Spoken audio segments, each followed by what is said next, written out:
Hello friends. मेरे vanilla की video में किसी ने मुझे कमेंट किया था कि आप वनीला और डलकामारा का डीडी बताइए। तो मुझे लगा कि मेरी जो अंडरस्टैंडिंग है मैं आपके साथ शेयर करती हूँ। तो डलकामारा और वनीला काफ़ी सारे उसमें कॉमन है रूब्रिक्स में। लाइक दोनों हॉटी है, दोनों डिक्टेटोरियल हैं, दोनों अफेक्शनेट है, नेचर लव्स में है, दोनों टेस्टफुल है। टेस्टफुल रूब्रिक में सिर्फ दो मेडिसिन है, दैट इज़ डलकामारा एंड वनीला।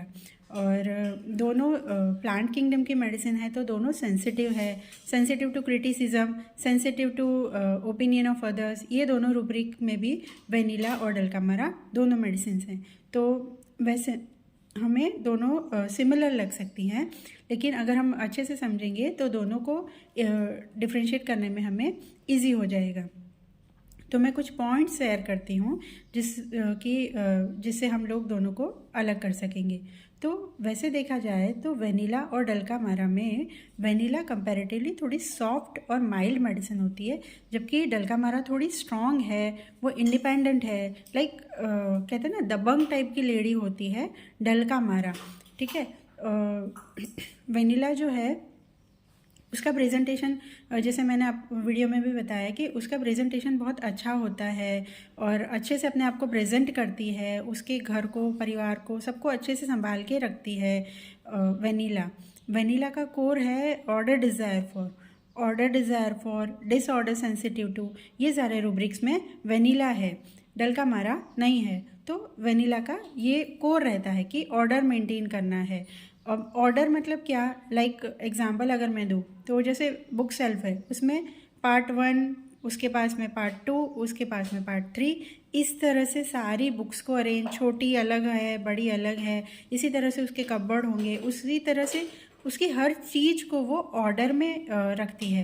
और जैसे वनीला पेशेंट अगर आपके पास है ना, तो आपको ऐसे वर्जन्स भी उसके मिल सकते हैं कि कोई सिस्टम होना चाहिए, एक तरीका होता है कोई भी काम करने को, मुझे सिस्टमेटिक वे में किया हुआ काम पसंद है। तो वो एक फ्लो में एक अच्छी से सोच समझ के करने वाली मेडिसिन होती है वनीला।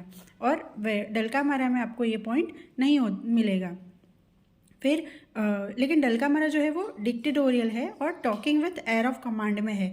तो डलकामारा का जो आईपीआर है ना, वो आपको ये बताएगा कि मैम ये तो थोड़ा स्ट्रिक्ट नेचर है, या डांट देती है, या उनकी बात को तुरंत फॉलो करना पड़ता है। इस तरह का रिएक्शन आईपीआर दे सकता है डलकामारा के लिए।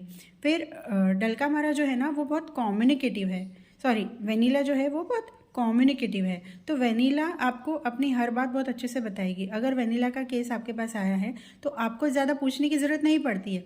वनीला पेशेंट खुद अपने आप को अच्छे से डिस्क्राइब करती है, उसके आईपीआर के बारे में, या क्या चीज़ें उसको हर्ट कर रही है उसके बारे में वो बहुत अच्छे से आपको बताती है। लेकिन डलकामारा इतनी ईजीली ओपन अप नहीं होती है, और प्लस वो सेंसिटिव टू मोरल इम्प्रेशंस में भी है। तो उसे लगता है कि अपने घर की बात क्यों बाहर किसी को बताना, तो वो इजीली इतना जल्दी नहीं बताती है, आपको उनसे पूछना पड़ता है। तो ये एक अलग पॉइंट हो गया। फिर उसके अलावा वनीला जो है वो एंग्जाइटी चिल्ड्रन अबाउट में, उसको बच्चों की चिंता फिक्र रहती है। लेकिन डलकामारा जो है वो इम्पेशेंट चिल्ड्रन अबाउट में है। इम्पेशेंट चिल्ड्रन अबाउट मतलब क्या होता है ना, कि सपोज़ अगर मैं एग्जांपल दूँ, तो जैसे बच्चा 10 बजे रात को घर आता है, तो अगर 10 बजे तक नहीं आएगा तो 10:02 पे वो कॉल लगाएगी कि अभी तक आया क्यों नहीं। अब जैसे बच्चे ने बोल दिया कि थोड़ा लेट हो गया, मैं 5 मिनट में पहुंच रहा हूँ, तो फिर वापस 10:07 पे वो कॉल लगा देगी कि अभी तक आया क्यों नहीं, 10:07 हो गई, कहाँ रह गया है ना। तो बच्चे की किसी भी चीज़ को लेके, चाहे उसका घर आना हो, या पढ़ाई हो, या उसका खाना हो, या किसी भी चीज़ को लेके बहुत इम्पेशेंट रहती है, उसके पीछे पड़ी रहती है, ये कह सकते हैं हम। जबकि वनीला ऐसी नहीं होती है। वनीला सॉफ्ट होती है, केयर्स और वरीज बहुत करती है, इतनी ज़्यादा करती है कि उसकी वजह से उसको एलिमेंट्स भी आते हैं। इसीलिए elements from cares and worries, elements from cares and worries over A loved one, इसमें वनीला है। इसीलिए आपको वनीला थोड़ी सी कॉक्यूलस जैसे भी आपको लग सकती है। लेकिन डलकामारा जो है वो इम्पेशेंट चिल्ड्रन अबाउट होती है, इसीलिए आपको थोड़ा सा और डिक्टेटोरियल नेचर होता है, थोड़ी सी हार्ड होती है अपने आईपीआर पे, इसलिए आपको वो कालिकाप जैसी पर्सनालिटी लग सकती है। वो दोनों थोड़े क्लोज लगते हैं हमें। और उसके अलावा जैसे कैज वरीज के अलावा वेनिला में एलिमेंट और एक और चीज़ की वजह से आते हैं, क्योंकि वो बहुत सॉफ्ट होती है। तो अगर परिवार में किसी की डेथ हो जाती है या कोई हादसा हो जाता है और कोई उससे बिछड़ गया या ऐसा कुछ होता है, तो वेनिला उसको भूल नहीं पाती है। जैसे हमारे पास केसेस आते हैं कि भाई मदर की डेथ हुए 5 साल हो गए, लेकिन अभी भी इतना रोती है मदर को याद करके। जब से मदर गई है तब से बीमार रहती है। या सपोज़ किसी के हस्बैंड की डेथ हो जाती है या ऐसा कुछ होने के बाद उनको एलिमेंट्स आते हैं, वहाँ पे हम वेनिला सोच सकते हैं। Elements from death of loved ones, elements from death of a parents of, friends of, या elements from death of a child, ये सारे रूब्रिक में वेनिला है और डलकामारा नहीं है। ठीक है, फिर डलकामारा के एलिमेंट्स कहाँ पे है ना, elements from anger, elements from quarrelling. ठीक है, डलकामारा इतना गुस्सा करती है, उसकी वजह से भी उसको एलिमेंट्स आते हैं। बहुत ज़्यादा रिएक्शन कर दे देती है क्योंकि उससे बर्दाश्त नहीं होती है कोई चीज़। ठीक है, इनटॉलरेंस में डलकामारा है, तो डलकामारा को अगर गुस्सा आता है तो वो रिएक्ट करती है। उसकी कोई बात को अगर नहीं मानो तो उसको गुस्सा आता है। इनटॉलरेंस है, इनटॉलरेंस टू कॉन्ट्राडिक्शन है, कॉन्ट्राडिक्शन डिस्पोजिशन टू, मतलब बच्चे के लिए जो सही है वही करना है, मैं जैसे बोल रही हूँ वैसे ही करना है, मेरी बात को रोकना नहीं है। फिर एंगर फ्रॉम इंटरप्शन, जब मैं बोल रही हूँ तो आप बीच में नहीं बोलोगे, जैसे मैंने बोला है वैसे ही करना है। केयरिंग होती है, लेकिन वो अपने IPR को अपने हिसाब से चलाना चाहती है, ऐसी लेडी होती है या ऐसी पर्सनालिटी होती है डलकामारा, है ना। क्वारलसम, एंगर विदाउट में भी डलकामारा है, मतलब गुस्सा नहीं भी आ रहा है लेकिन फिर भी उसका झगड़ा चलता रहता है। एब्यूजिव में है, तो इस तरह से होती है डलकामारा। तो ये एक अलग पॉइंट हो गया।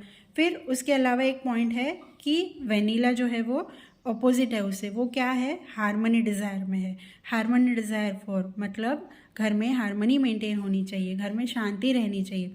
तो अगर उसको लगेगा कि उसकी बात पे IPR नहीं एग्री हो रहा है और बहस हो रही है या किसी और बात पे भी बहस हो रही है, तो वेनिला कोशिश करती है कि घर में शांति बनी रहे, तो वो चुप हो जाती है। जब उसको लगता है कि मेरे बोलने से बात बिगड़ रही है तो वो चुप हो जाएगी, वो ज़्यादा बात को नहीं बढ़ने देगी। या किसी और लोगों के बीच में किसी चाहे भाई भाई में हो रही है या दिरानी जेठानी में लड़ाई हो रही है, तो वो कोशिश करेगी कि उन दोनों को समझाए और अपने घर की हारमनी को वो मेंटेन रखे। तो वो हारमनी मेंटेन करती है, ग्रेटिट्यूड वाली होती है वेनिला। वेनिला को लगता है कि जो मुझे दिया है, जैसे आपको वर्जन ऐसे भी मिल सकते हैं कि भगवान ने इतना कुछ दिया है, या पेरेंट्स के लिए हो सकता है ग्रेटिट्यूड, या उसके लिए कुछ किया जाए तो वो ग्रेटिट्यूड फील करती है वेनिला।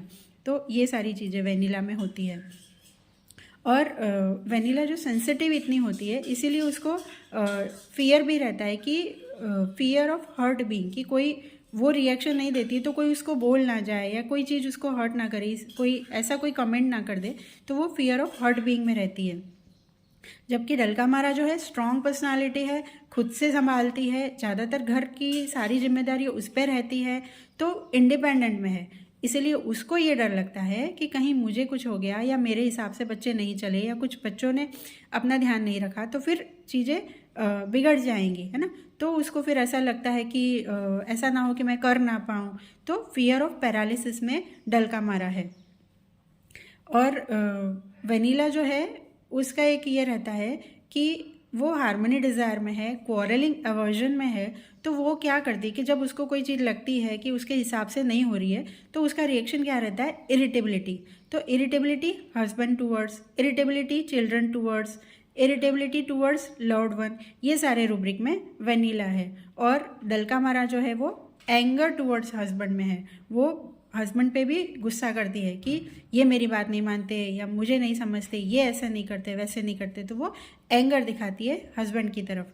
इस तरह से रहता है। अब दोनों बहुत केयरिंग है, दोनों परिवार के लिए करने वाली हैं, लेकिन जब IPR इनको नहीं समझता है तो फिर क्या रहता है ना कि वेनिला को लगता है कि मेरा नसीब ही ख़राब है, अनफॉर्चुनेट फील्स में जाती है वेनिला। उसको लगता है कि मैं कुछ कर नहीं पाई, जब उसके हिसाब से नहीं चलती है चीज़ें तो उसको लगता है कि मैंने कुछ किया ही नहीं, मैं कुछ कर ही नहीं पाई, मुझे करना था लेकिन मैं कर नहीं पाई इस तरह से। तो delusion, do he could do nothing, ये रूब्रिक में वेनिला है। लेकिन डलकामारा का ऐसा है कि लास्ट में जब उसको, क्योंकि वो ज़्यादा रिएक्ट करती है, बोलने नहीं देती है ना। Obstinate resist the wishes of other, मतलब दूसरे की विशेस को तो वो बिल्कुल नकार ही देती कि नहीं जैसे मैंने बोला वैसे ही करना है। तो फिर क्या होता है ना कि उसका आईपीआर रिएक्शन देना बंद कर देता है, बोले इसके सामने बोलने का तो मतलब ही नहीं, ये सुनने वाली तो है नहीं, तो आईपीआर रिएक्ट नहीं करता है। फिर उसको लगता है कि मैं आपको इतना बोल रही हूँ, तुम मुझे बोल ही नहीं रहे हो, मेरे सामने बात ही नहीं कर रहे हो या रिएक्शन नहीं दे रहे हो। तो उसको लगता है कि सारा एटमॉस्फेयर डैम्प हो गया है, ठंडा हो गया एटमॉस्फेयर, और वो डैम्प एटमॉस्फेयर डल्कामारा को एग्रावेट करता है और वो लास्ट में डिस्पेयर में जाती है कि मुझे थोड़ा सपोर्ट कर लो। तो despair supported wants to be में जाती है और फिर वो शांत हो जाती है, एब्जॉर्ब्ड हो जाती है कि आगे क्या होगा, इसलिए absorb what would become of him pay जाती है डल्कामारा। तो इस तरह से दोनों की जर्नी में काफ़ी पॉइंट्स अलग अलग हैं। आई होप्स मैंने ये जो चीज़ आपसे शेयर की वो आपको हेल्प करेगी। अगर वीडियो अच्छा लगा हो तो प्लीज़ लाइक करिए। Thank you.